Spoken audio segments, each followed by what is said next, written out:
السلام عليكم ورحمة الله وبركاته. ازيكم حبايبي؟ عاملين ايه؟ يومكم سعادة وهنا بإذن الله. كل سنة وانتم طيبين. النهاردة الفيديو بتاعنا بسيط جدا.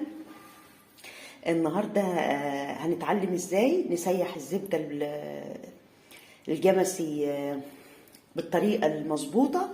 هنقول على بعض الأسرار وبعض النصايح اللي تخليها ما تتحرقش معاكي، وكمان هنقول على ايه اللي بيخليكي تفرقي بين الزبدة المغشوشة والزبدة الأصلية، وكمان هنقولك ازاي تطلعيها متسيحة مظبوط. خليكي معانا، الفيديو مميز جدا والفيديو مهم جدا. بسم الله. انا حطيت الحلة على النار اللي هسيح فيها، وانا معايا هنا زبدة جمسي زي ما انتم شايفين كده، ما شاء الله تبارك الله.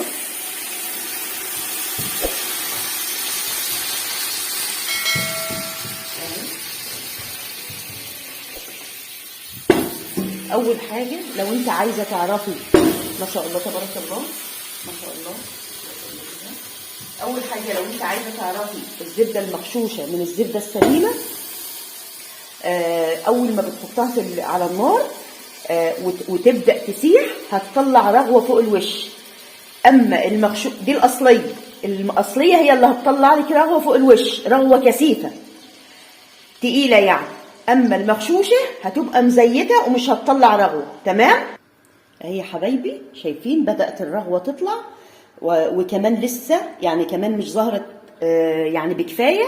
على بال بس ما الكور ديت تبدا تسيح، الرغوه هتبدا تبقى كثيفه فوق الوش، وده اللي بيفرق لك بين الزبده المغشوشه وبين الزبده الاصليه. المعلومه دي مهمه جدا. ودلوقتي شايفين ما شاء الله تبارك الله الرغوه اهو يا حبايب قلبي، اهي شايفين الرغوه قد ايه؟ ما شاء الله اهو، شايفينها؟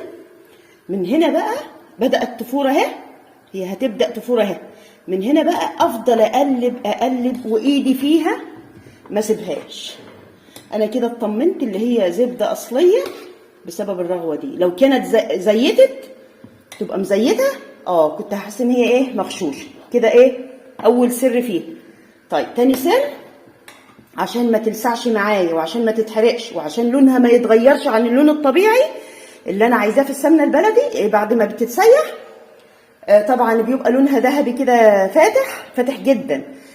فانا مش عايزاها تغمق، لا انا ايدي معاها.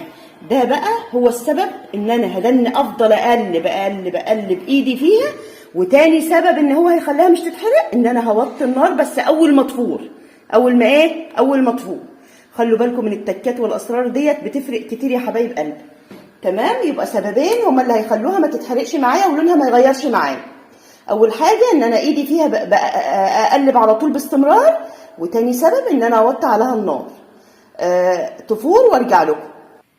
حبايب قلبي هي بدات تفور اهي قدامكم، شايفين بدات تفور. فهحط لها معلقه صغيره ملح، وما نكترش الملح عشان الملح ده يتركز مع المرته تحت، فعشان لو حد كل منها ما تبقاش حادقه. اما لو عملت بيها جبنه حادقه في المش يعني ابقى ازود الملح براحتي، بس ما ازودش من دلوقتي. ليه؟ عشان لو حد كل منها تبقى حادقه جدا ومش هيطيق ياكلها. تمام. الملح هنا وظيفته ان هو هيبدا يفصل لي بين المرته وبين السمن، وبرده مع التقليب المستمر.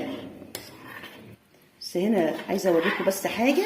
شايفين انا يعني شايفين السن اللي دي بدايه المرته اهي، دي بدايه المرته بدات تتجمع تحت ومديني اللون الابيض دوت شويه كده، وهتبدا تصفر وبعدين تديني اللون البني. دلوقتي يا حبايبي زي ما انتم شايفين السمنه الرغوه اللي كانت فوق الوش بدات تنزل تحت وتلزق في القاع، اتحولت لمرته. اوريكم دلوقتي زي ما انتم شايفين كده اهي، دي المرته اهي يا حبايب قلبي. شايفين لونها فاتح اصفر ذهبي فاتح ازاي؟ هو ده اللون اللي انا عايزاه بقى اهي. خلاص كده هي كده بدات خلاص.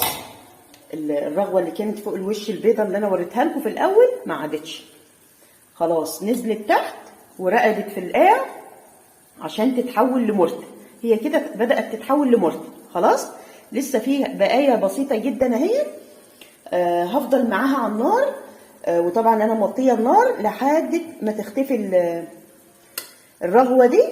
يبقى كده خلاص هي بدأت تسيح، وهنلاقي السمنه دي صفيت كده وبقت زي عامله زي سائل صافي كده. تمام اهو يا حبايب قلبي، خلاص انتهينا من تسييح السمنه. ما شاء الله تبارك الله، الريحه مش قادره اقول لكم لانها بلدي اصلي، وانا اتاكدت من كده من الرغوه اللي انا شفتها. الرغوه كانت كثيفه جدا، وما شاء الله الريحه يعني مش قادره اقول لكم ماليه الشقه وجايبه يمكن اخر الشارع. حاجه كده لوكس. وبنتاكد انها خلاص احنا انتهينا من تسييح السمنه من حاجتين اتنين. اول حاجه ان السمنه صافيه قدام منكم، شايفين صافيه، ما كانتش كده الاول اهي زي ما انتم شايفين ما شاء الله تبارك الله صافيه جدا. تمام. وتاني حاجه ان الرغوه انتهت خالص، ما عادش فيه اثر رغوه خالص فوق الوش، رقدت في القاع وتحولت لمرته زي اللي انا هوريها لكم اهي. شايفين لون المرته ما شاء الله تبارك الله، شايفين لون المرته، اللون الاصفر الذهبي اهو، شايفين؟ هو ده اللي انا عايزاه. تمام. وبكده نكون انتهينا من تسييح الزبده البلدي اللي هي الجمسي. كنت معاكم في وصفه سهله وسريعه من وصفاتنا السهله والسريعه. ما تنسوش تعملوا لي لايك وشير وسبسكرايب. مع السلامه.